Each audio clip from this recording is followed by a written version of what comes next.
kita pindahlah ke pabrikan Ducati. Kita mulai dari VR46. Morbidelli absen meskipun dia hadir di pedok. Dia sedang fisioterapi. Jadi sempat ditanya waktu di FP2 apa FP1 ya. Dia itu memang cool, santai, tapi ini untuk pertama kalinya gue merasa dia memang sangat slow dalam wawancara. Mungkin karena memang otaknya sempat kejeduk gitu kan. Jadinya kalau dulu-dulu memang dia itu cool, santai, tapi kalau ngomong itu nggak selelep itu. Sementara kemarin itu kalau dia di interview yang memang lama sekali. Gue sempat ingat fansnya Enea Bastian ini bilang, gue tuh kalau Enea di interview gue sampai mikir ini kok lama banget sih, nebak kira-kira dia ngomong apa. Sebenarnya kalau Morbidelli sih nggak seperti itu orangnya. Dia itu lumayan terstruktur karena dia tahu bahasa Inggris. Cuman mungkin gara-gara pengaruh otaknya emang sempat kejeduk, jadi emang dia agak-agak lama loadingnya gitu. Dia tahu dia ngomong apa, tapi slow banget. Jadi ditanya dia kemarin, lu ngapain aja di pedok? Karena kan lu nggak balapan, tapi lu warawiri di pedok. Jadi dia bilang, gue ini ngomong versi cepatnya, karena dia ngomongnya lama sekali. Jadi dia bilang, ya saya jalan-jalan, melihat kondisi tim seperti apa, sambil saya melatih bahu saya. Ya, bahu saya memang sebenarnya nggak sesakit itu, tapi saya pikir kalau saya paksa untuk balapan sekarang, itu satu tidak akan berguna dan dua akan menambah resiko kalau ternyata itu dipaksakan dan justru memperparah keadaan. Jadi saya menghabiskan waktu untuk melihat cara kerja tim, juga melihat bagaimana tim lain bekerja. Saya juga jadi lebih bisa memperhatikan seperti apa cara motor-motor lain bekerja dari pabrikan-pabrikan berbeda, di mana mereka unggul dan di mana mereka lemah, karena saya bisa melihatnya secara langsung dari pinggir trek dan menurut saya itu adalah pengetahuan yang baru yang bisa membawa informasi yang penting bagi saya. Nah, perkara Acosta kita udah bahas di part pertama ya, soal Uchiho mengaku bahwa dia emang ngopi sama Acosta dan ternyata memang di pedoknya Acosta lagi ada perselisihan, jadinya memang dia sempat meleng-meleng ke VR46. Kita bahaslah di Gia, finish P16, turun 3 posisi tanpa poin, miss sama sekali. Sebenarnya kelihatan bahwa dia punya ban apes, tapi dia nggak mau membahas ban, jadi dia bilang, saya harus langsung ke intinya dan saya tidak mau cari-cari alasan. Feeling saya di atas motor nggak baik, tetapi saya yang bertanggung jawab atas hasil mengecewakan ini. Instruksi mengubah setup memang adalah tanggung jawab rider dan kali ini saya tidak teliti. Karena berbagai alasan, kami tidak memiliki paket yang tepat untuk bertarung di balapan. Sangat disayangkan, tapi sekarang kami punya banyak waktu untuk menganalisa dan fokus pada diri sendiri. Kondisi dan kesulitan di hari Jumat mungkin mempengaruhi performa saya sehingga saya harus fokus pada diri saya sendiri. Kita semua berada di posisi yang sama dan sayalah yang kehilangan peluang. Saya harus kembali ke level performa saya di Sachsenring, Assen, dan Mugello. Jadi ditanya, emang kenapa setup lu? Jadi dia bilang gini, selama akhir pekan balapan kami banyak bekerja dalam hal sensasi karena kami juga harus memperhatikan waktu lap. Hanya ada sedikit waktu untuk menyempurnakan motor karena ini adalah pertama kalinya kita balapan di Brno lagi. Keahlian pembalap dan tim terletak pada kemampuan untuk segera mengidentifikasi apa yang berhasil untuk dilakukan. Menurut saya membuat kesalahan dalam memberikan instruksi, tapi setidaknya setelah memodifikasi Desmos edisi saya di area yang menjadi keunggulan kami mendapat konfirmasi bahwa poin-poin tertentu tidak boleh diubah. Jadi dia mengkonfirmasi bahwa dia mengubah setup dia. Jadi karena baik tim VR46 pertama kali juga balapan di Brno, di Gianya juga baru pertama kali balapan di Brno setelah di MotoGP ya kan, jadinya dia juga yang sama-sama meraba ini setupnya gimana. Di sisi lain mereka nggak mau, di sisi lain nampaknya dia nggak mau meniru setupnya Pecco maupun setupnya Marc Marquez yang sama-sama di MotoGP 25-1. Dia memutuskan bikin setupnya sendiri dan ternyata itu gagal total. Jadi dia bilang, bahkan dari segi teknis semuanya tidak berjalan mulus. Kemarin saat di sprint race terjadi sesuatu yang tidak bisa saya ungkapkan. Nah ini gue agak-agak bingung, apakah ini masalah ban? Karena kan mereka memang pakai ban medium juga di balapan kemarin. Dan dia bilang, saya harus mencari solusinya. Mungkin tanpa masalah itu, saya akan menyadari lebih awal bahwa kami sedang menuju ke arah yang salah. Oke, paruh pertama musim, menurut lo berapa? Jadi dia bilang, ya kalau kita di sekolah mungkin 7,5 lah ya, nggak bagus dan nggak buruk juga. Intinya adalah, toh saya finish posisi kelima di klasemen, saya menjalani balapan yang bagus, saya punya podium 3 kali, saya juga sebenarnya bisa dapat 1 kali lagi waktu di Sachsenring tapi gagal, tapi itu tidak masalah.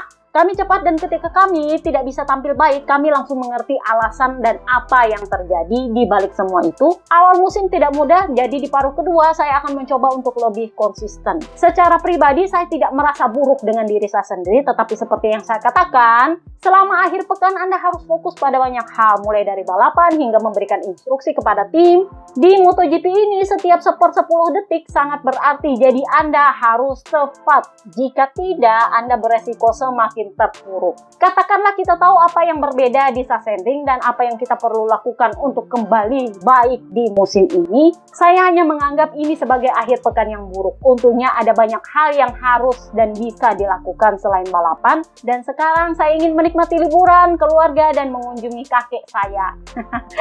Jadi dia pengen ketemu sama mbahnya. Nah, ngomongin soal Digi ya, kita bahaslah perkara soal tukar guling dengan Pecco Bagnaia. Jadi kemarin di part ketiga kan udah gue bahas bahwa gosip berhembus sepoi-sepoi. Setelah ngomong dengan Papi Domenicali, sempat ada pembicaraan bahwa akan ditukar guling antara Pecco dengan Di Gia supaya Pecco itu dimungkinkan untuk memakai kembali Desmo GP24 tahun depan, karena kalau dia pindah ke satelit maka dia bisa memilih mau pakai motor apa. Kalau dia statusnya jadi rider pabrikan, dia hanya bisa memakai Desmo GP25 min 1 lagi tahun depan karena development freeze dan sudah dihomologasi, jadi nggak bisa mundur lagi ke belakang. Nah, gosip berhembus sepoi-sepoi begitu Papi Peri Gigi kembali ke pedok di veto katanya sama dia. Kenapa? Satu, ya memang gosip berhembus sepoi-sepoi gara-gara kasus di Mugello kemarin dan perkara soal tendang-menendang di Assen, terus berlanjut soal dokumenter yang tiba-tiba nongol isunya kan. Nah, gosip berhembus sepoi-sepoi Ducati mulai agak-agak kurang srek sama VR46. lebih terkhusus sama Bebe Vale, tetapi ini nampaknya cukup berimbas kepada anak-anak VR46. Nah, gosipnya Papi Peri Gigi juga memveto ide untuk tukar guling ini karena ada sponsor-sponsor Ducati pabrikan yang bergabung itu karena Pecco. Jadi buat ABR yang bilang, oh itu Marc Marquez bergabung ke Ducati pabrikan itu bawa sponsor, ya karena Ducati juga butuh sponsor itu untuk membayar gajinya Marc Marquez yang 5 juta euro itu, 5 juta euro apa 6 juta euro yang dibesar-besarkan sama media buzzer bahwa itu jadinya 12 juta euro. No, itu cuma 5 juta euro. Pecco 6 juta euro dan 6 juta euro itu juga dari sponsor. Ngerti? Karena Pecco pun itu bawa sponsor, jadi ada beberapa sponsornya Ducati Lenovo itu yang bergabung karena ada Pecco di dalam, terutama Monster, sorry to say. Terutama Monster karena dia ini anaknya VR46 dan anak-anak VR46 itu sangat melekat dengan Monster. Jadi gosipnya ide tukar guling ini diveto sama Papi Peri Gigi karena secara kontrak Pecco dan Di Gia itu sudah dipatok akan membalap di tim mana sampai tahun berapa. Itu sudah ada klausulnya. Jadi meskipun mereka sepakat, ada klausul kontrak sponsor yang tercakup di dalamnya, dan kalau itu dirubah ridernya maka sponsor berhak menuntut. Karena mereka bergabung karena Pecco-nya, bukan karena Di Gia-nya atau karena Ducatinya. Terutama kalau sponsor itu adalah sponsor yang melekat di VR46. Di Gia bukan anak VR46 meskipun dia balapan untuk VR46. Sorry to say. Jadi ya memang ini diveto. Dan nah, kita membahaslah perkara sponsor ini. Kalau kalian cukup ikut blog gua, kita sudah pernah membahas soal ada sponsor yang sebenarnya tertarik untuk bergabung dengan Pecco. Mereka pengennya jadi sponsor pribadinya Pecco. Sebenarnya ini cukup menarik. Dua Ducati pabrikan ini kalau mau dilihat exposure itu kan lebih banyak di si Culas Marc Marquez. Kenapa sponsor gede ini yang bawa duit 200 juta euro ini justru pengennya ke Pecco? Why? Dan masalahnya, nah ini gosipnya yang bikin dia semakin gak terlalu bagus hubungannya sama Papi Peri Gigi. Pecco menolak. Kenapa? Karena ternyata ada bendera pelangi di situ. Karena sponsor ini adalah penganut aliran yang bengkok-bengkok gitu. Dan sebenarnya LM sendiri juga adalah bagian dari aliran yang bengkok-bengkok ini. Mereka sebenarnya satu grup sama Disney, sorry to say. Jadi ya memang F1 sendiri pun juga itu menarik, tetapi memang ada beberapa selentingan yang bilang ini kok ya terlalu, dalam tanda kutip kalau bahasa bulenya, woke itu apa ya, terlalu bengkok-bengkok. Mereka tahu terselubung di belakangnya itu adalah yang bengkok-bengkok. Nah, si Peko itu gosipnya menolak karena ada bendera bengkok-bengkok yang bakal dia pakai kalau dia pakai ini sponsor. Jadi sponsor itu berhak untuk meminta Peko memakai logo apapun yang diminta oleh mereka mewakili sponsornya. Nah, salah satunya itu adalah bendera bengkok-bengkoknya itu yang pelangi-pelangi itu. Nah, kayak gitu katanya. Nah, Peko nggak mau. Kan kalian tahu Peko ini lurus banget gitu. Jadi Peko bilang, no, gue nggak mau pakai. Nah, gosipnya itu yang sedikit makin nggak seneng lah Papi Peri Gigi katanya. Karena memang logikanya ya kenapa ke Peko, kenapa nggak ke Marc Marquez yang memang pro bengkok-bengkok. Itu sudah dari tahun 2015 gue pernah bahas loh ya, masih di FB Facebook kita itu. Gue udah bahas dia ini adalah pro bengkok-bengkok, sementara Peko ya namanya juga anaknya VR46 dan memang di Italia itu memang terkenal, gue nggak bilang anti, tapi mereka rata-rata lurus, nggak ada yang bengkok-bengkok, jarang banget bengkok. Dan kalau lu dapat yang bengkok-bengkok biasanya agak dijauhi. Itu agak-agak mirip dengan Indonesia sih sebenarnya, cuman mereka lebih ke nilai agamanya beda kan, tapi memang pandangannya agak-agak mirip sama Indonesia soal yang bengkok-bengkok yang satu ini. Nah, Peko memang beneran nggak mau. Jadi buat yang bertanya kenapa mereka tertarik sama Peko, justru karena Peko yang sangat lurus ini itu adalah target baru mereka untuk dijadikan semacam proyek percontohan dalam tanda kutip supaya para fansnya Peko yang memang juga rata-rata lurus termasuk gua yang rata-rata lurus itu bisa melihat Peko sebagai contoh. Oh, ternyata Peko juga cukup mendukung yang bengkok-bengkok seperti ini. Nah, itu yang gua bilang dalam tanda kutip audiens baru. Tahu audiens baru, orang yang di luar kaumnya mereka. Sama dengan incarannya Liberty Media soal audiens baru di luarnya MotoGP. Mereka cari orang yang nggak minat sama MotoGP jadi tertarik sama MotoGP, itu namanya audiens baru. Nah, itu yang diincar dari Peko. Kita lihat nanti ini seperti apa kisruhnya Ducati secara internal. Jadi memang dari hari Jumat gue sudah feeling kok ya kayak agak-agak aneh ya ini pedoknya di dalam ya. Kenapa kurang lebihnya kayak gitulah, gosipnya berembus sepoi-sepoi. Cuman ini nggak dibahas di media besar karena ini terlalu sensitif. Kalau gue bilang ini semacam politik agama lah ya, terlalu sensitif. Sesensitif-sensitifnya masalah di Timur Tengah sana, ini lebih sensitif lagi, katanya sih begitu. Tapi yang jelas kalian sudah tahu bahwa Peko ini emang lurus seperti apa. Dan kalian para ABR yang merasa kalian itu terlalu alim bule tuh kalian baru tahu ya. Gua rasa ABR yang baru tahu bahwa Tuhannya mereka ini adalah pro bengkok-bengkok. Itu artinya adalah fans baru, karena kalau lu udah ngefans dari tahun 2015, gue udah pernah bahas soal bengkok-bengkok ini. Jadi Peko itu memang mendapatkan filosofi lurusnya itu memang dari lingkungannya, dari orang tuanya, Pietro Bagnaia dan Stefania Bagnaia. Jadi ini juga lumayan menarik ceritanya. Masih ingat ketika di sesi pra-kualifikasi, si Alex Marquez sama Alex itu kan sempat ada di area Q1 ketika 10 menit menjelang akhir sesi, dan dia crash. Jadi dia itu aturannya adalah dia harus lari ke pedok untuk mengejar akhir sesi supaya dia keburu untuk masuk ke top 10. Nah, sayangnya begitu dia keluar dari track, ini kan motornya udah dibawa nih. Dia mau cepet-cepet balik ke pedok karena kan Gres ini sudah pasti menyiapkan dia punya motor kedua untuk dibawa langsung keluar.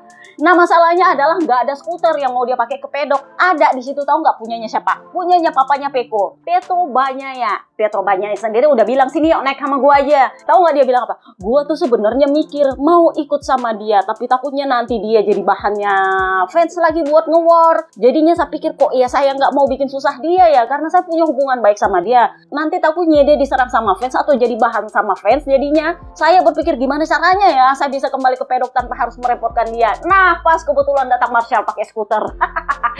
Jadinya saya nebeng sama Marshall, meskipun Marshallnya bilang tapi gue nggak bisa antar lu sampai ke pedok beneran, lu harus lari dari tikungan berapa gitu, tikungan 3, tikungan berapa itu lu harus lari karena gue nggak bisa keluar dari situ. Dia bilang, oh ya nggak apa-apa, ntar gue lari. Yang penting gak ngerepotin papanya Peko. Nah, ternyata masalah yang sama terjadi di Q2 ketika Marc Marquez habis gulung-gulung di tempatnya Johan Zarco. Itu kan dia kembali. Sebenarnya sih dia nggak kejar waktu karena kan udah habis akhir sesi kan. Jadi dia itu mau keluar, nggak ada juga skuternya. Tahu nggak dapatnya skuternya siapa? Iya, kembali papanya Peko. Dan papanya Peko as always sini naik sama gua. Kalau yang kemarin dia itu cuma sendiri. Nah, kali ini ada mamanya Peko di belakang. Jadinya mereka bonceng 3 kembali ke pedok. Jadinya ya lu pikirlah sebenarnya sifatnya Peko yang lurus, yang baik, yang nggak pernah bikin aneh-aneh itu sebenarnya asalnya dari papanya, karena papanya juga bilang ya kalau lu bisa baik sama orang ya kenapa enggak gitu.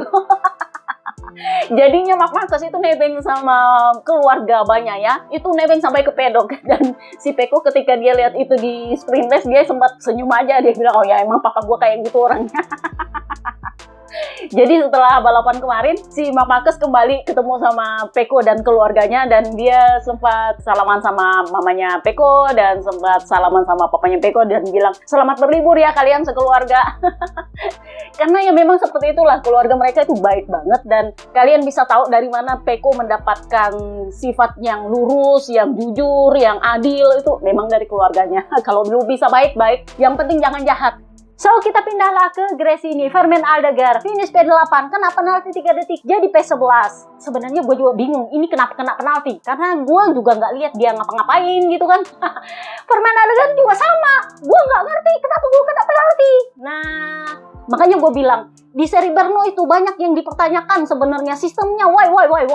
Kenapa? Karena ini ya, udah gue bilang, kalau sesinya belum berakhir, maka itu adalah keputusan Mike Webb. Bener sekali. Jadi ya, dia bilang gini, saya sebenarnya finish P8 itu setelah saya comeback dari posisi 20, karena saya kehilangan banyak posisi di awal balapan. Kami memiliki kecepatan yang baik, bisa battle dengan sengit dengan pembalap lain. Saya banyak melakukan manuver menyalip. Di awal musim, saya sudah menetapkan tujuan saya untuk meningkatkan performa di area ini, dan kami mampu membuat langkah maju yang besar dalam hal ini, dan saya senang. Tetapi kalau soal penalti, ini menjadi pertanyaan saya. Saya tidak tahu kenapa saya kena penalti. Makanya gue bilang dia ternyata pergi banding ke Simon Cravar, tapi kan itu udah terlanjur kena 3 detik. Kan udah gue bilang kalau udah kena 3 detik udah nggak bisa dibanding, Kak. Kecuali kalau dia belum kena 3 detik, ya lu masih bisa banding ke Simon Cravar, karena itu adalah bagiannya Simon Cravar. Tapi kalau udah diputus di akhir balapan ya udah. Jadi saya pergi ke RC kontrol balapan, jadi bukan Simon Cravar, kemana? Ke Mike Webb. Saya tanya sebenarnya ada apa? Jadi dikatakan bahwa saya menyalip Oliveira dan membuat Oliveira kehilangan banyak posisi. Bagi saya seperti ini, saya menyalip dia di tikungan ke-7, saya bahkan tidak menyentuh dia sama sekali dan tidak melakukan apapun. Saya lihat di layar bahwa saya menerima penalti long lap karena saya melakukan irresponsible riding. Tetapi saya tidak lihat penalti itu di dashboard saya. Juga tidak ada pemberitahuan bahwa saya sedang diawasi untuk membayar penalti. Jadi ceritanya karena dia lihat di screen dan dia pikir oh ya karena itu dia pikir bisa dibanding, dia nggak mau lakukan karena kan nggak ada di dashboard dia. Kecuali kalau ada di dashboard gua, lu bikin long lap penalti, kalau nggak ya lu harus kena double long lap penalti, harus dilakukan, kan akan ada warningnya tuh di dashboard. Dia bilang nggak ada di dashboard, gue cuma lihat di screen, dan itu gue bingung, makanya gue nggak bikin. Gue pikir gue mau banding, ternyata nggak bisa dibanding, langsung diputus 3 detik. Jadi dia bilang gini, saya tidak melihat ada penalti long lap di dashboard saya, juga tidak ada pemberitahuan bahwa saya sedang diawasi. Anda harus memberitahu para pembalap dan tim.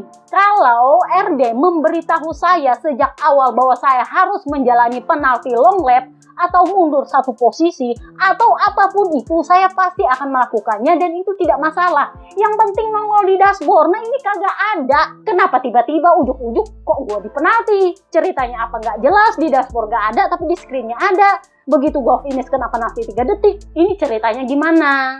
Makanya dia tanya ke Mike Webb, again Mike Webb. Nanti kita bahas di bagiannya Marcus.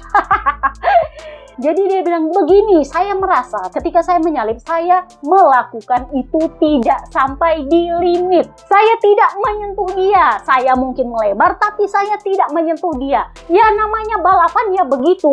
Saya selalu berusaha sebaik mungkin, dan menurut saya, RD itu harusnya mempertimbangkan hal itu. Jadi ya ini yang gue bilang di part 1 kemarin. Ini lebih seperti kepada Marco Bes yang sempat kena penalti gara-gara membuat Marcus keluar track, padahal nggak ada kontak. Nah ini juga sama seperti manuver yang dilakukan oleh Morbidelli ketika sprint race kepada Di Gia di Austin yang bikin Di Gia ngamuk-ngamuk. Tapi itu memang sebenarnya nggak perlu dipenalti. Kalaupun dipenalti, ya kayak Marco Bes, banter turun 1 posisi sih sebenarnya, cuman ya nggak tahu lah gimana modelnya. Jadi Oliveira sempat ditanya, itu katanya Aldegar bilang dia nggak kontak sama lu. Jadi you know lah yang Oliveira bilang, ya saya yakin dia juga bilang dia nggak lihat saya pasti.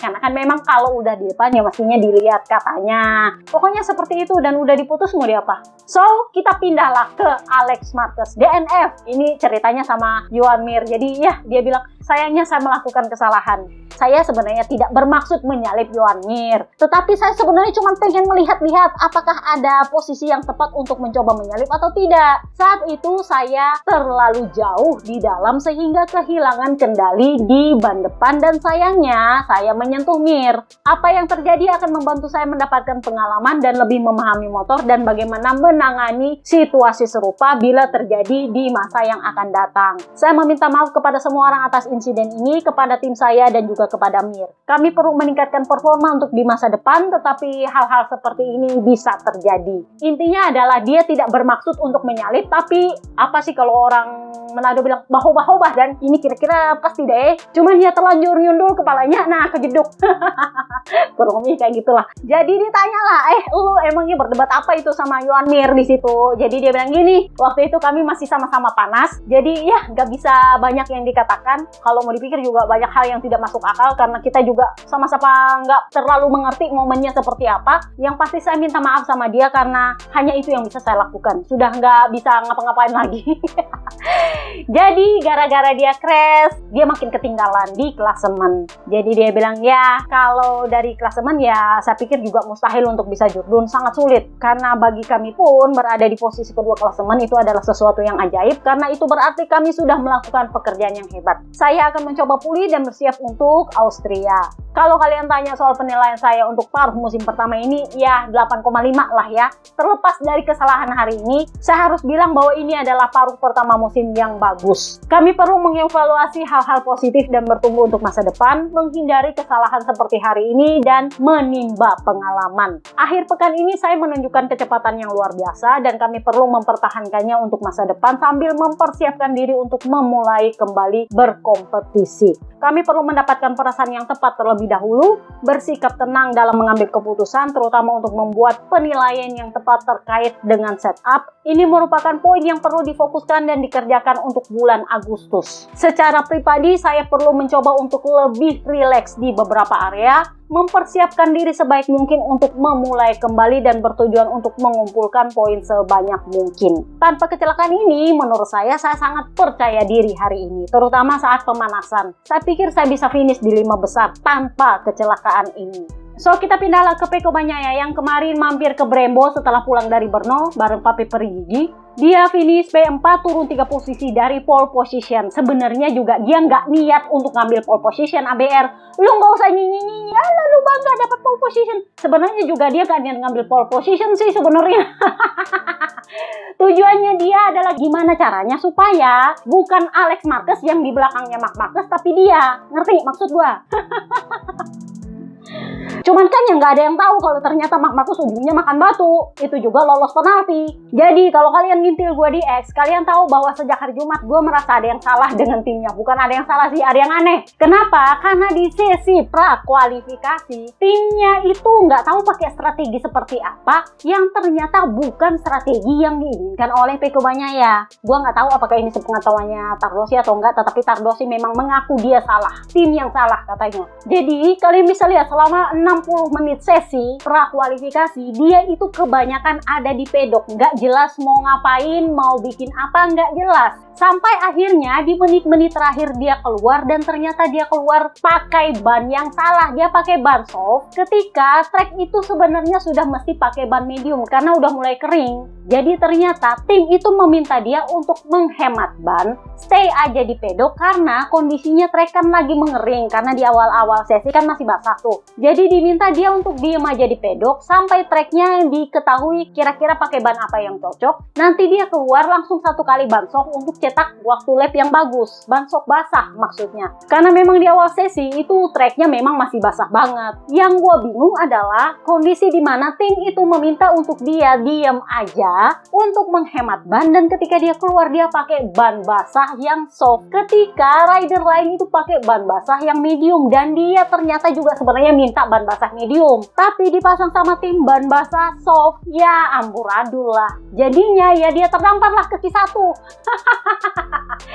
Jadi sebenarnya kalau Tardosi nggak mengaku salah, dia yang menyalahkan dirinya sendiri. Jadi dia bilang, ya saya akui ada kesalahan strategi. Mestinya saya alih-alih cuman diam di pedok, mending saya keluar untuk melihat situasi track, untuk mengetahui ban yang tepat, yang cocok untuk mencetak waktu yang terbaik. Tetapi saya malah ada di pedok, dan ketika saya keluar, saya salah mengenakan ban yang seharusnya memakai ban wet medium. Ternyata saya memakai ban wet soft, dan itu tidak bekerja. Jadi buat yang bertanya, emang apa bedanya ban wet medium sama ban wet soft? Ban wet soft ya, you know lah, ban soft. Ban soft itu adalah ban yang tipis, yang sebenarnya lebih lengket untuk trek yang sangat basah. Sementara ban medium itu kan karkasnya lebih tebal, jadi itu untuk trek yang ya mulai panas dan mulai mengering, itu yang dipakai. Nah kemarin ketika prakualifikasi, para rider itu di akhir sesi mulai turun dengan ban wet yang medium, karena menurut mereka trek mulai mengering dan memerlukan ban yang lebih tebal. Nah sementara Pecco turun dengan ban wet yang soft, yang ujungnya jadinya lelet banget motornya.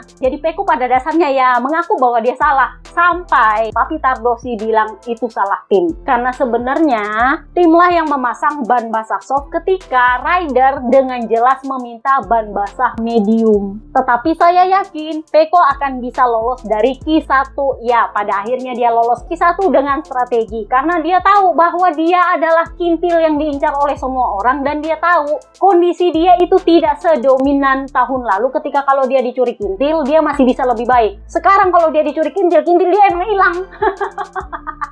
Justru rider lain yang di belakang dia yang cetak waktu lebih baik. Itu yang namanya memang curi kintil. Kintilnya emang hilang beneran. Kalau tahun lalu kalau dia dicuri kintil, ya dia tetap lebih baik dan dia nggak merasa khawatir kalau dia dicuri kintil, meskipun dia sebenarnya nggak senang dicuri kintil. Tapi yang sekarang dia itu benar-benar nggak bisa kalau dicuri kintil. Jadi dia itu pakai acara mancing dulu orang keluar semua. Kalau dia tahu dia diikut, dia kembali ke pedok. Begitu yang ngikut dia kembali ke pedok, dia langsung keluar dan dia sendirian cetak lap. Begitu caranya. Nah itu juga yang terjadi di Q2. Ketika orang keluar, dia sempat keluar di awal sesi, dia tahu dia akan diikuti, dia ngider cuma sekali dua kali, dia masuk kembali ke pedok, dia tunggu semua orang kembali ke pedok, baru dia keluar dan dia cetak lapnya sendiri, yang di situ dia memang pecah rekor. Cuman satu lap itu, dan cuman dia sendiri, nggak ada yang ngikut dia, nggak ada di depan dia, memang murni dia sendiri ngegeber motornya. Dan ketika para rider keluar semua, dia pakailah strategi. Dia tahu bahwa Marquez Company akan saling bantu untuk bisa start di depan Pecco. Jadi kalau bukan Marc Marquez yang ngintil Alex Marquez, maka Alex Marquez yang ngintil Marc Marquez. Salah satu dari dua itu harus sama-sama. Nah, Pecco keluar sama mereka. Pinter. Begitu dia tahu ada Marc Marquez nongol, dia nyelip lah di antara yang Marc Marquez dan Alex Marquez. Secara otomatis Alex Marquez nggak bisa ngintil kakaknya. Meskipun dia mau curi kintil, mau nggak mau dia curi kintilnya Pecco. Yang mana Pecco yang memang juga berusaha untuk mencetak lapnya, tapi nggak lebih baik daripada rekor yang dia buat ketika dia sendirian di track. Jadinya dia berhasil memisahkan antara Marc Marquez dengan Alex Marquez, dan di saat yang sama Marc Marquez crash di tempat Zarco baru aja crash. Nah ini yang kontroversi. Gua tahu ABR bilang, wah sistem bilang itu cuma 0,8 detik. Mari kita lihat. Makanya gue bilang sistem bilang itu artinya Mike Webb bilang. Kalau Mike Webb bilang, apakah lu percaya? Sorry to say, dari seri Austin gue udah gak terlalu percaya sama Mike Webb. Sorry to say. Dia itu suka-sukanya dia, dan dia selalu alasan ya sistem, ya aturan, ya ini, ya itu. Padahal sebenarnya belum tentu itu. Perkara yellow flag. Ingat, pertama waktu di Buriram, dia itu menghapus catatan waktunya Pecco Bagnaia sampai dia terlempar ke Q1 cuman gara-gara yellow flag palsu. Tahu nggak alasannya dia? Oh itu sistem nggak sengaja. Nggak tahu kenapa dia tiba-tiba yellow flag sendiri, terus gara-gara dia yellow flag sendiri, kita nggak tahu gimana caranya matikan. Ingat nggak? Itu terlalu mengada-ngada untuk gua. Tapi oke lah, karena dia bilang sistem. Itu yang pertama. Yang kedua, ketika dia mengembalikan waktu lapnya di Gia di Austin. Karena kalau tanpa itu, maka Pecco itu akan start dari P3. Karena di Gia dikembalikan waktu lapnya, maka Pecco harus start dari P4. Tahu nggak waktu itu apa yang terjadi? Di Gia lagi curi kintilnya Marc Marquez. Jadi ceritanya Marc Marquez itu dicuri kintil sama Joan Mir, diikuti oleh Di Gia. Joan Mir itu crash tepat di depannya Di Gia, dan Di Gia tetap curi kintilnya Marc Marquez. Pada akhirnya Marc Marquez berhasil raih pole position dan Di Gia ada di P2. P2 karena dia curi kintilnya Marc Marquez. Tetapi waktu itu karena Mir crash di depan dia, sehingga waktu lapnya otomatis dicabut karena yellow flag. Di situ kan ketahuan bahwa yellow flag itu otomatis. Sebenarnya kalau sistem memang benar, karena alasannya Mike Webb waktu itu ketika mengembalikan waktu lapnya dia, alasannya adalah dia tidak punya waktu untuk bereaksi atas crashnya Joan Mir, sehingga waktu lap itu dikembalikan. Padahal ketika di Thailand, Pecco minta itu waktu lap dikembalikan. Waktu itu kan yang cetak lap cuma dia sama Alex Rins, nggak dikembalikan sama Mike Webb. Alasannya itu udah nggak bisa, sistemnya udah kehapus, otomatis di delete. Tetapi di Austin dikembalikan. Kok bisa? Logikanya, kalau di delete ya di delete aja, bener nggak sih? Itu yang kedua. Nah yang ketiga kemarin ketika di Brno, Zarco crash nggak ada yellow flag. Zarco crash ketika Joan Mir curi kintilnya dia. Marc Marquez masih di belakang sana, Kak.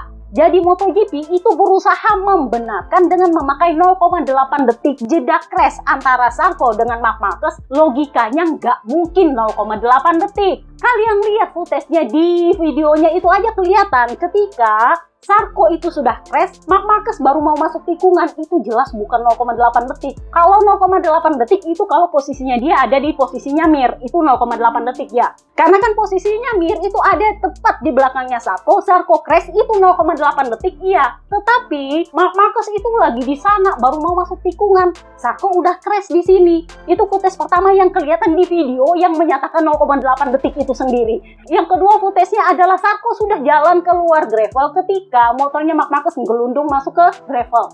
Logikanya nggak mungkin kalau mau pakai 0,8 detik, nggak mungkin dalam 0,8 detik sejak crash Zarco itu sudah jalan kaki keluar gravel, Kak. Kecuali kalau dia manusia setengah dewa, begitu crash langsung ada di situ. Begitu dia crash dia langsung berdiri dan jalan keluar gravel dan baru datang itu motornya Marc Marquez gelundung ke situ. Itu baru 0,8 detik setengah dewa. Kalau dia manusia biasa, nggak mungkin 0,8 detik dia sudah jalan di situ muncul motornya Marquez. Kalau dia manusia biasa, dia membutuhkan minimal 2 detik untuk jalan keluar gravel ketika muncul itu motornya Marc Marquez crash. Jadi seperti biasa, Mike Webb menggunakan alasan sistem. Masalahnya adalah seperti biasa, ABR itu mempercayai karena otaknya nggak dipakai. Nah sementara Mike Webb ini adalah ABR kelas dewa. Kita yang memakai otak itu tahu bahwa Zarco ini manusia biasa yang nggak mungkin berdiri langsung keluar dari track dalam waktu 0,8 detik. Logikanya aja nggak ketahuan ke situ, sama dengan tendangan sepang. Nggak mungkin orang bisa nendang dalam waktu 1 detik. Nah kayak gitu. Kalau otak lu dipakai, ABR, otak lu dipakai, lu tahu itu bohong. Tapi oke lah, karena ini adalah Marc Marquez, kita bisa tahu bahwa oke, something happen, mari kita percaya itu sistemnya. Jadi ya dibenarkan, oke, sistem bilang 0,8 detik, nggak ada waktu untuk bereaksi terhadap yellow flag. Ya meskipun yellow flagnya gue nggak tahu kemana, logikanya adalah kalaupun dia kaget gara-gara Zarco crash, mestinya yang kaget itu adalah Joan Mir, karena Joan Mir itu ada tepat di belakangnya Zarco. Mestinya dia yang kaget karena dia kan lagi fokus curi kintil, bener gak? Ya ngapain yang dari sana tiba-tiba kaget Zarco crash, apa hubungannya? Tapi oke lah, percaya aja, percaya. Anggap aja kita ini bodoh, meskipun kita tahu kita nggak bodoh. Ya ABR yang hore-hore ya kalian tahu lah kondisi otaknya di mana. Karena ini juga jadi kontroversi sebenarnya di antara para jurno pedok. Ya kok bisa 0,8 detik? Tapi oke lah, mari kita anggap itu bener. Karena logikanya nggak bener. Karena kalau di footage, bahkan di kamera live pun kalian bisa lihat itu Zarco sampai yang melihat ke arah kanan dan dia lihat Marc Marquez gelundung di sana. Dia udah lagi jalan hampir sampai di pinggir track. Jadi logikanya udah dari tadi dia crash mestinya. Jadi mari kita bahas Pecco Bagnaia yang finish P4 turun 3 posisi dari pole position, yang menurut gua terima kasih karena dia mengikhlaskan Pedro Acosta untuk finish di depan dia dan memberikan masa depan bagi 4.000 orang di Austria untuk bisa bertahan hidup. Itu lebih banyak pahalanya daripada podium lo, serius. Semoga dihitung ya sama langit. So dia bilang, sejak Thailand masalah saya adalah pengereman dan masuk tikungan. Dulu saya sangat kompetitif, bahkan saya adalah salah satu pembalap yang paling paling sulit disalip. Tetapi sekarang saya adalah yang terburuk dalam hal itu. Saya benar-benar kesulitan karena semua orang menyalip saya. Karena saat pengereman saya hanya bisa lurus atau melebar. Sayangnya tidak ada cara untuk menghentikan motor. Ketika saya mengerem dengan keras, saya tidak bisa menghentikan Ducati ini. Sementara ketika saya kurang agresif, saya kesulitan untuk kembali masuk ke tikungan. Tanyalah dia, oh berarti sebenarnya lu nggak terlalu ngerti perkembangan motor ini dan pengembangan motor ini, dan lu sebenarnya nggak campur tangan soal itu. Jadi dia bilang, kami sebenarnya tahu proyeknya, meskipun saya tidak terlalu memahaminya tahun ini. Kami berusaha meningkat di area tersebut meskipun DNA Ducati sudah tidak sesuai dengan kualitas saya di bagian depan. Kami harus bertahan tetapi tetap realistis karena sulit untuk bersaing dengan Marc Marquez dan meraih gelar di posisi ini. Kami harus mulai dari titik lain, yaitu mengejar Alex yang merupakan pembalap di depan saya agar siap untuk tahun 2026. Di awal balapan saya tidak bisa memanfaatkan pengereman dan masuk tikungan. Kemudian saya mencari cara lain untuk menjadi lebih cepat, tetapi itu sudah limit kami. Di pertengahan balapan saya mulai bisa mengatur traksi belakang dengan lebih baik. Karena sensasi saat pengereman dan masuk tikungannya bisa lebih baik. Sayangnya, karena sesi FP2 bukanlah sesi kering, saya tidak bisa memanfaatkan mapping dengan baik. Semakin saya kehilangan traksi, semakin ban saya mengalami keausan dan semakin efektif saya dalam hal traksi. Ini adalah kesalahan penilaian saya di akhir pekan, dan menurut saya Pedro sendiri masih kuat. Walaupun saya bisa mengejar dia, saya tetap tidak bisa menyalip dia. Jadi saya berharap bisa menemukan solusi cepat atau lambat. Jadi dia bilang, saya nggak bisa nyalip Pedro. Udah, selesai. Dia ikhlas Pedro podium, dan gue terima kasih. Apapun alasannya, apapun ceritanya. So, ditanyalah dia, apa yang lu pelajari dari paruh pertama musim ini? Dia bilang, kami perlu konsistensi dan perlu kedewasaan serta perbaikan dari kesalahan. Kalau kalian tanya apa yang mau saya ubah dari awal tahun, saya juga tidak bisa menjawab pertanyaan itu, karena bagaimanapun masalah pengereman ini bukan masalah yang sejauh ini saya bisa temukan solusinya, karena saya rasa itu tergantung pada DNA motor, dan saya rasa itu juga tidak bisa diubah. Faktanya saat saya mulai mengerem dan melepas rem, motor ini justru kesulitan. Jadi saya juga tidak tahu bagaimana cara menyelesaikannya, karena ini adalah perkara DNA motor, dan saya harap saya bisa menemukan solusinya cepat atau lambat. Meskipun ya selama paruh pertama musim kami menemukan beberapa solusi, tapi itu bukan solusi yang permanen, karena itu adalah race per race dan track per track, sehingga kami tetap harus memulai dari nol untuk mencari solusi. Jadi ditanyalah dia, oh kalau begitu apakah lu sempat minta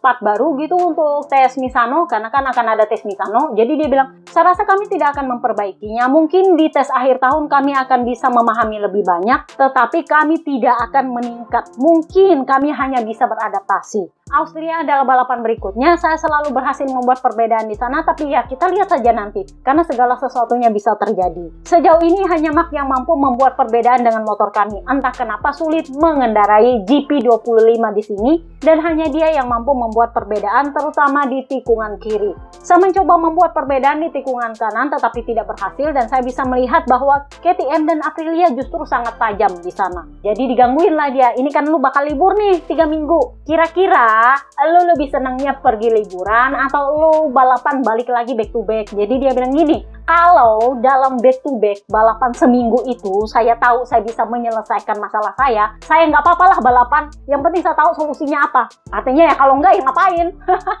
Bikin capek. So kita pindahlah ke Marc Marquez, pemenang balapan yang berhasil lolos dari penalti yellow flag dan juga lolos dari penalti tekanan ban. Kita sudah bahas perkara sistemnya yellow flag, kita bahaslah dulu apa yang terjadi dengan perkara tekanan ban. Lagi-lagi itu perkara sistem bilang. Mike Webb bilang itu sistemnya bilang. So, ternyata di sprint race kemarin, tim dari kedua rider di Ducati ini melakukan katanya sih input yang sama terhadap sensor tekanan ban mereka. Jadi, software untuk tekanan ban ke tim itu beda dengan software untuk ke sistemnya Dorna. Katanya, kalau dari pernyataannya Dorna. Nah, Pecco itu mengaku bahwa dia mendapatkan warning dari dashboard dia bahwa dia membalap dengan tekanan di bawah standar. Sebenarnya dia udah posisinya bagus, mau nggak mau dia mundur ke belakang. Nah, sayangnya di belakang itu lagi sibuk battle. Jadi begitu dia mundur langsung diserbu semua. Karena yang di belakang kan lagi sibuk battle Enea, terus Pedro, terus Quartararo. Itu pada sibuk battle semua di belakang. Nah, di saat yang sama dashboardnya udah nyala. Jadi mau nggak mau dia mundur, ya udah langsung disabet semua sama orang di belakang. Dikeroyok dan dia udah nggak bisa ngapa-ngapain. Karena kalau udah disalip, ya udah selesai dia. Jadi, dia pikir bahwa dia balapan dengan tekanan di bawah standar. Nah, dia berusaha mundur 1 kali, nggak bisa. Dia mundur lagi 1 kali, masih nggak bisa. Dia mundur lagi 1 kali, masih nggak bisa. Dia itu saking nggak bisa naik-naiknya tekanan bannya, dia masuk ke pedok sampai bilang, kayaknya kita bakal kena penalti deh ini. Karena tekanan ban gue tuh nggak naik-naik. Udah gue di belakang lama banget lagi, udah mengorbankan sekian banyak posisi, masih juga nggak naik-naik. Ternyata nggak ada kena investigasi dia. Pertanyaannya adalah timnya yang salah input atau bagaimana? Ducati bilangnya nggak ada salah input. Jadi, apakah programnya error? Kok bisa error? Kan aneh. Nah, sementara Marc Marquez ternyata juga punya masalah yang sama. Cuman dia dashboardnya itu baru menyala beberapa lap setelahnya. Peko udah mundur duluan, bahkan sudah ada jauh di belakangnya Acosta, baru dia nyala dashboardnya dan dia membiarkan Acosta maju. Bayangkan dia itu udah berapa detik kalau di depannya Acosta, mau nggak mau dia nunggu Acosta untuk maju, baru dia ada di belakangnya Acosta untuk naikin tekanan bannya. Tetapi dia berhasil menjaga tekanan bannya dengan baik sehingga dia merasa kuotanya sebenarnya sudah terpenuhi menurutnya dia. Tetapi pertanyaannya adalah, apakah kuota itu memenuhi 30% atau enggak? Dia sendiri yakin bahwa dia sudah memenuhi kuotanya, menurutnya dia. Tetapi, nah ini, sistem di Dorna mengatakan dia melanggar tekanan ban itu kurang dari 30%. Kuotanya adalah 30% dari total lap balapan, dan kalau itu nggak terpenuhi, dia akan kena investigasi. Nah, waktu itu para jono udah tahu, kalau lu udah masuk investigasi, jarang-jarang ada yang lolos penalti. Jarang banget, kecuali ada kesalahan teknis. Itu gua udah tahu, pasti kalau kesalahan teknis lu bakal lolos. Kenapa? Karena itulah yang terjadi di Mandalika ketika Brad Binder dan Acosta kena investigasi tekanan ban. Alasan mereka lolos adalah kesalahan teknis. Yang pertama adalah Brad Binder punya software, itu ternyata nggak dikalibrasi sensornya sama Mike Webb. Nggak dikalibrasi sensornya sehingga sensor yang ada di tekanan ban itu beda dengan tekanan ban yang dilaporkan oleh softwarenya KTM. Karena kan softwarenya KTM beda sama softwarenya sistem. Ngerti nggak maksudnya? Nah, sementara untuk kasusnya Pedro Acosta itu velgnya boncos. Kena curbnya Mandalika, jadinya bannya bocor. Nah, itu yang bikin tekanan bannya turun. Tetapi itu kesalahan teknis, bukan kesalahannya ridernya. Itu mereka lolos dari investigasi. Nah, kalau nggak ada masalah teknis ya kayak Papa Nina, udah bener podium di situ, tiba-tiba turun, nggak dapat poin. Itu memang bener-bener jahat sih kalau menurut gua. Tapi ya begitu, sadis banget aturannya. Nah, menurutnya Taramaso dulu, tekanan ban itu saklek. Ban depan 1,8 bar, nggak boleh di bawah dari itu sesuai dengan kuota yang ditentukan. 30% selama sprint race dan 60% selama balapan panjang. Itu 1,8 bar. Memang tidak akan berlaku kalau kondisinya flag to flag. Menurut aturan terbarunya, gue nggak tahu ini kapan dirubah, katanya itu sudah nggak saklek 1,8 bar. Itu baru ketahuan kemarin. Setelah Mike Webb menjelaskan ke kiri dan ke kanan, tiba-tiba dibilang ternyata nggak 1,8, itu bisa dirubah-rubah terserah Michelin katanya.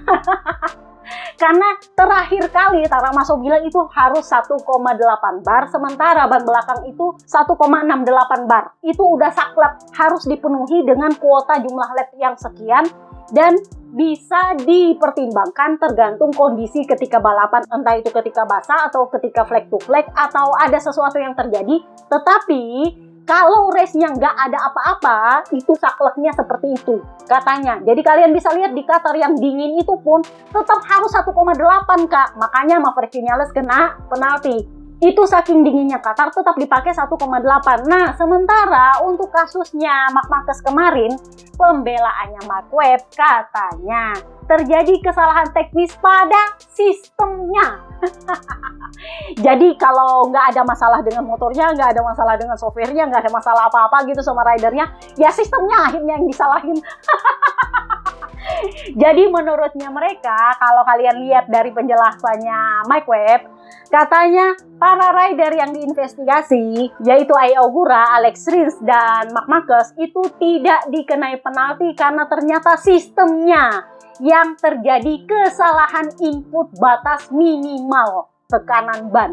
Sehingga sebenarnya mereka tidak menyalahi aturan tekanan ban dan tidak balapan di bawah tekanan yang seharusnya. Dan menurut mereka, angka yang diterapkan di sistem itu tidak diketahui oleh tim maupun rider. Pertanyaan gue adalah, kalau Michelin suka-sukanya ganti itu nilai tekanan ban terus tim dan rider nggak tahu, ya apa gunanya? Bener nggak? Kalau nggak saklek 1,8 terus suka-sukanya Michelin ganti jadi 1,7, 1,6 dan rider sama tim nggak tahu, ya apa gunanya mereka memasang sensor tekanan ban untuk sistemnya mereka sendiri? Karena ternyata tim maupun rider nggak tahu tekanan ban minimal yang ditentukan oleh Michelin sebenarnya berapa. Dan begitu kena investigasi, ya bisa ngeles, oh sistemnya salah input. Tiba-tiba salah input, ini gimana cerita coba? Kan aneh, tapi ya oke lah, mari kita bilang itu sistem yang salah. Karena kalau dia kena penalti, itu artinya dia kena penalti 8 detik, dan itu artinya dia akan finish di luar poin, Kak. Jadi mari kita percaya itu sistemnya salah input atau error. Gue nggak ngerti kenapa bisa, dan gue juga mempertanyakan kenapa bisa, lagi-lagi timnya Pecco melakukan hal yang seperti itu. Entah memang timnya salah input, dia punya tekanan ban, atau memang ada yang salah dengan software-nya, kan aneh juga. Karena ternyata faktanya Pecco tidak pernah berkendara di bawah tekanan ban yang seharusnya selama balapan sprint race. Jadi dia mundur itu percuma, karena mestinya dia akan tetap di tempatnya tanpa harus mengalah kepada rider lain yang lagi battle di belakang. Jadi buat yang bilang, itu si Marc Marquez cuma perlu ada di belakangnya Pedro Acosta, sementara Pecco Bagnaia mundurnya sampai jauh ke belakang. Ya beda, ketika dia mundur ke belakang, itu di belakang lagi battle, jadi ketika dia mundur ya satu kali semuanya disalip sama orang-orang kan. Sementara Marc Marquez dia mundur, cuma ada Pedro di belakang. Pecco Bagnaia jauh sekali di belakang, lagi dikejar sama Enea, yang nggak bisa lah dia mundur lagi ke belakang. Mau kemana lagi ya? Jelas dia cuma perlu ada di belakangnya Acosta. Bener gak sih? Jadi seperti itu logikanya. Jadi mari kita percaya bahwa sistem yang mengatakan begitu, karena Mike Webb bilang sistemnya kayak gitu. Buat yang bertanya ini Mike Webb kapan diganti, gue nggak tahu. Terserah Liberty Media lah.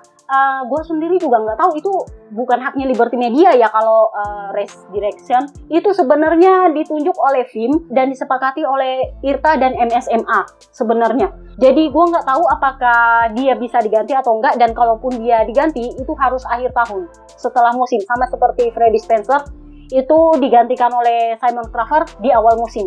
Jadi begitu pindah tahun baru Simon Crawford bekerja. Kurang lebihnya sih seperti itu. Sehingga gue nggak tahu apakah dia bisa diganti atau enggak, karena itu tergantung kepada FIM yang merekomendasi dan juga kepada Dorna, IRTA, MSMA. Tapi menurut gue sekali rider Aprilia dirugikan, kita tunggu aja diganti dia tuh. Tunggu aja, kalau dia udah cari ribut sama Aprilia pasti diganti. Tunggu aja. Jadi menurut gue Mike Webb itu mending repotin dan bikin ribet Pecco Bagnaia. Yang penting dia nggak ganggu-gugat Trackhouse dan Aprilia. Itu soalnya ABR tingkat dewa, soalnya dia sangat melindungi Tuhannya. Kalau ABR itu melindungi Tuhannya dengan cara resek kiri kanan dan toxic kiri kanan. Kalau dia cukup mainin sistem. Sama dengan waktu chaosnya Austin kan, dia bilang ya sebenarnya sih harusnya kena penalti, tapi ya anggaplah mereka beruntung saya nggak kasih penalti. Yang pegang sistemnya itu adalah dia saat balapan. Dia yang memutuskan penalti dijatuhkan atau tidak. Dia yang memutuskan apakah dia mau mempenalti orang atau tidak, mau keluarkan itu yellow flag atau tidak, mau keluarkan red flag atau tidak, mau menghapus atau mengembalikan waktu lapnya orang atau tidak. Dia yang punya hak. Jadi ya lu pikirlah ini kelas dewanya ABR yang satu ini. So Marc Marquez sempat ditanya soal tekanan ban itu. Jadi dia bilang, saya sebenarnya nggak tahu kalau saya diinvestigasi karena penghitung di dashboard saya itu sudah mati ketika saya menyalip Pedro Acosta. Jadi menurut saya ya nggak ada masalah. Gigi Dalinya sempat bertanya pada saya, apakah kamu berada di tekanan di bawah standar? Dan saya jawab, ya dashboardnya bilang begitu sih. Tapi dia tidak bilang saya ada dalam investigasi. Tetapi ya syukurlah kalau ternyata saya lolos dari itu. Saya tidak menentang aturan itu, karena mungkin itu masalah keselamatan. Tetapi menurut saya memang penaltinya agak terlalu berat. 8 detik untuk sprint race itu sangat banyak. Mungkin bisa sedikit dikurangi, karena itu membuat kami melakukan hal-hal yang tidak masuk di akal. Karena 8 detik itu membuat kami, ya daripada kita di penalti 8 detik ya mending mundur Kak, menurutnya dia. Nah sama juga kalau penaltinya 16 detik di balapan panjang.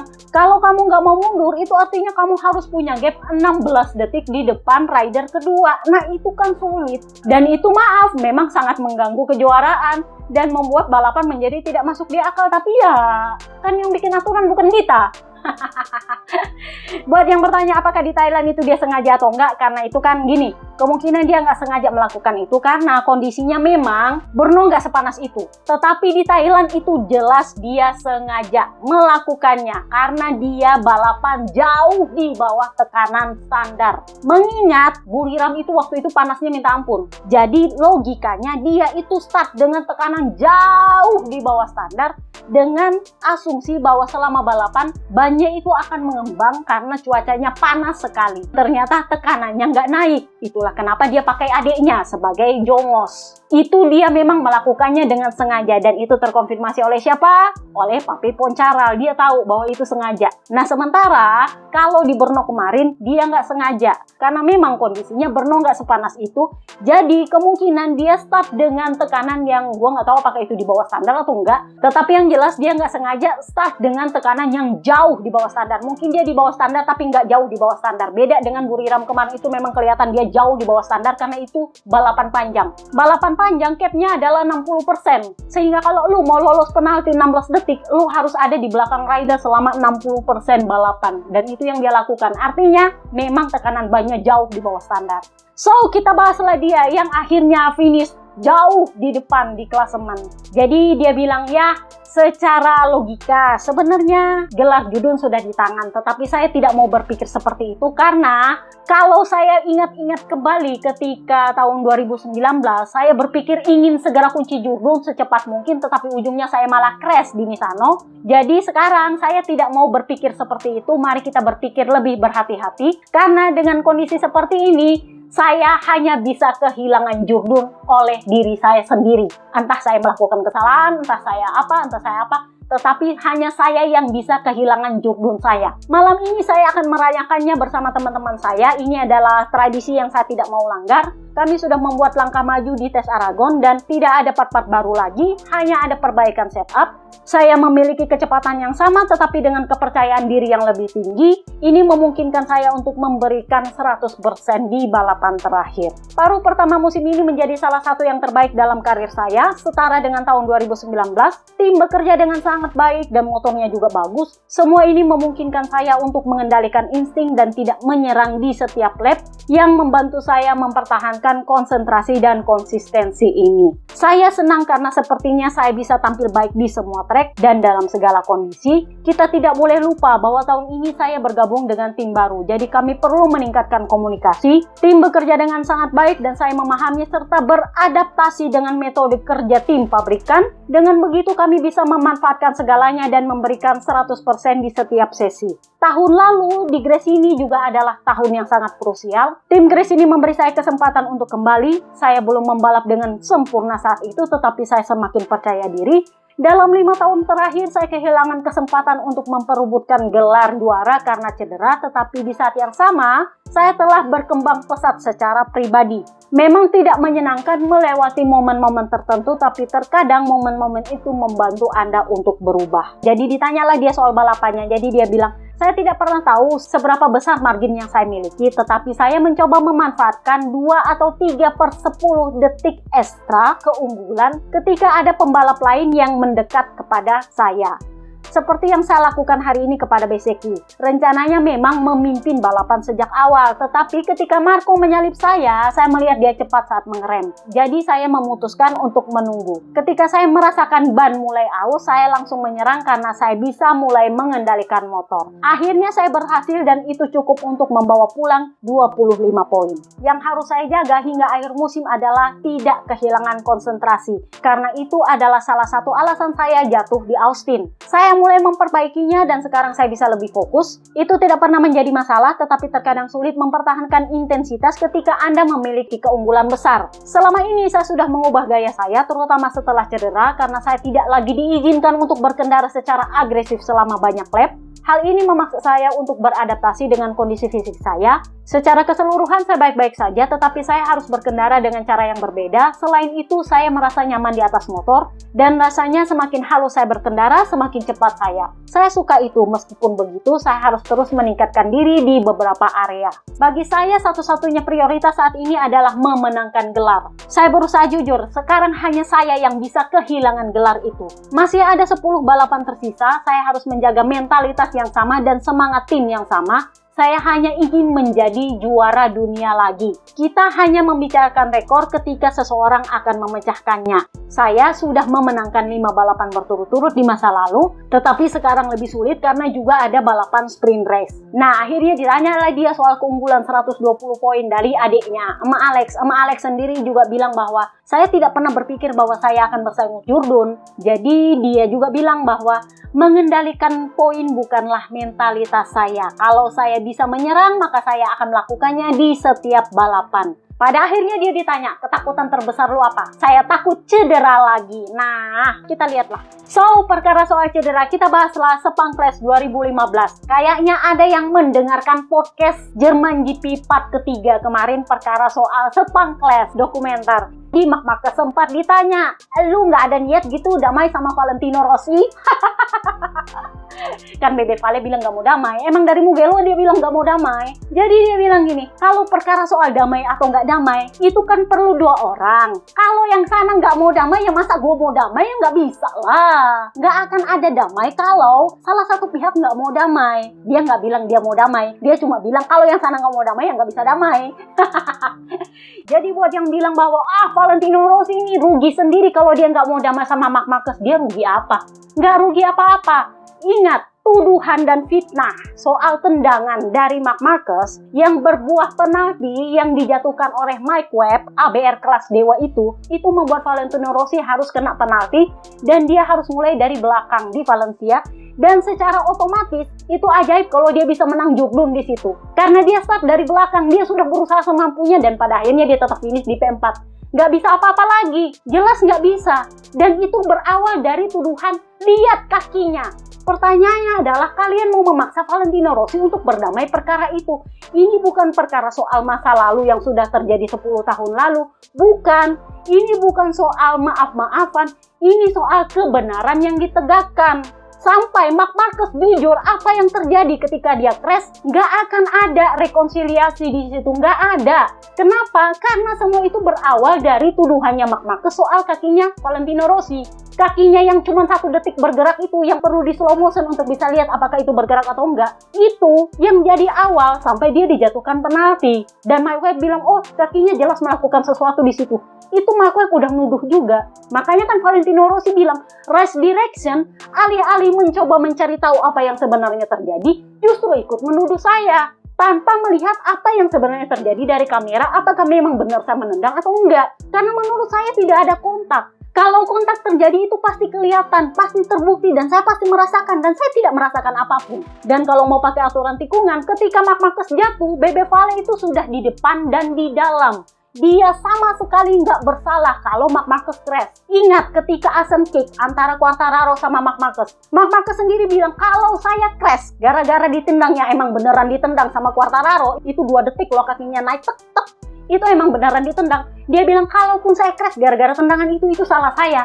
Ya iya, karena Quartararo sudah di depan dan di dalam. Aturan tikungan adalah di depan dan di dalam. Bebe Vale juga di depan dan di dalam. Sudah kayak gitu nempel juga kagak. Coba dari mana kontaknya? Dan tiba-tiba Marc Marquez bilang coba lihat kakinya. Dan Mike Webb bilang kakinya jelas melakukan sesuatu. Ia melakukan sesuatunya apa? Nggak akan ada rekonsiliasi kalau kamu belum mengatakan apa yang terjadi ketika kamu crash dan kenapa kamu crash. Karena kamu sudah menuduh saya yang membuat kamu crash dan saya tidak melakukan apapun di situ. Justru kamu yang melempar tuduhan sehingga saya kehilangan peluang untuk bertarung memperjuangkan gelar juara dunia gara-gara penalti. Beda loh ya, elu kalah Jurdun gara-gara penalti dengan elu kalah Jurdun gara-gara battle dengan elu kalah Jurdun gara-gara crash. Fairnya pun beda. Dan masalahnya penaltinya juga nggak tahu dari mana. Makanya Bebe Vale bilang, RD, alih-alih untuk melihat semua sesuatunya apakah benar atau enggak, justru ikut menuduh saya dan bilang memang kakinya melakukan sesuatu. Saya bilang saya nggak lakukan apapun, kaki saya selip. Itu bergeraknya cuma 1 detik. 1 detik itu lu nendangnya gimana model.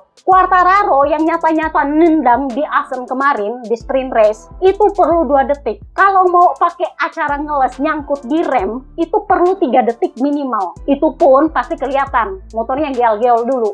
Nah, sementara Marc Marquez itu ya cuman modal dia bilang melihat aja kakinya. Jadi yang nggak ada rekonsiliasi kalau Marc Marquez tidak mengatakan dia crash kenapa di Sepang kemarin dan apa dasar dia meminta Valentino Rossi di penalti. Itu harus clear dulu. Kebenaran harus ditegakkan dulu, baru kita bisa bicarakan siapa mau memaafkan siapa, berdamai atau enggak, mau melupakan atau enggak, ampun mengampuni, itu lain cerita. Kebenarannya dulu ditegakkan. Jadi kalau ada media, maupun buzzer Spanyol, maupun pemuja Marc Marquez, gue tahu bahwa mereka juga pasti dengar podcast ini, yang bilang bahwa Valentino Rossi akan rugi sendiri kalau dia tidak mau berdamai dengan Marc Marquez. Sorry, Valentino Rossi nggak rugi apapun. Dia sudah kehilangan gelarnya. Mau rugi apa lagi? Yang rugi justru Marc Marquez. Kenapa? Karena dia terus membawa dia punya fitnah itu sampai ke akhir dunia.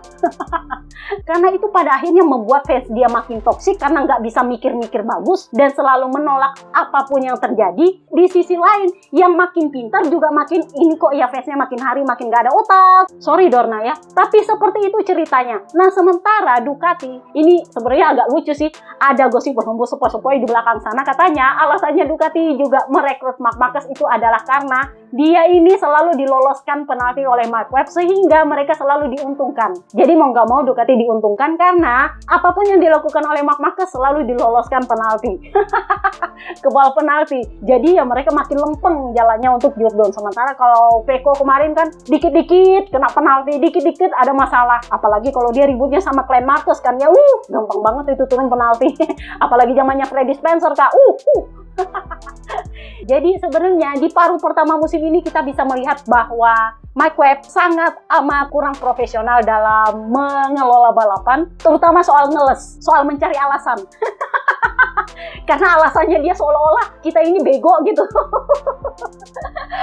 Aduh, memang mindsetnya Aber ini. Oke, itu aja podcast kita kali ini. Sorry kalau panjang banget. Para member premium siap-siap kita akan podcast colongan mungkin hari Sabtu atau hari Minggu. Kita lihat lah ya, malam-malam. See you next time guys. Bye-bye.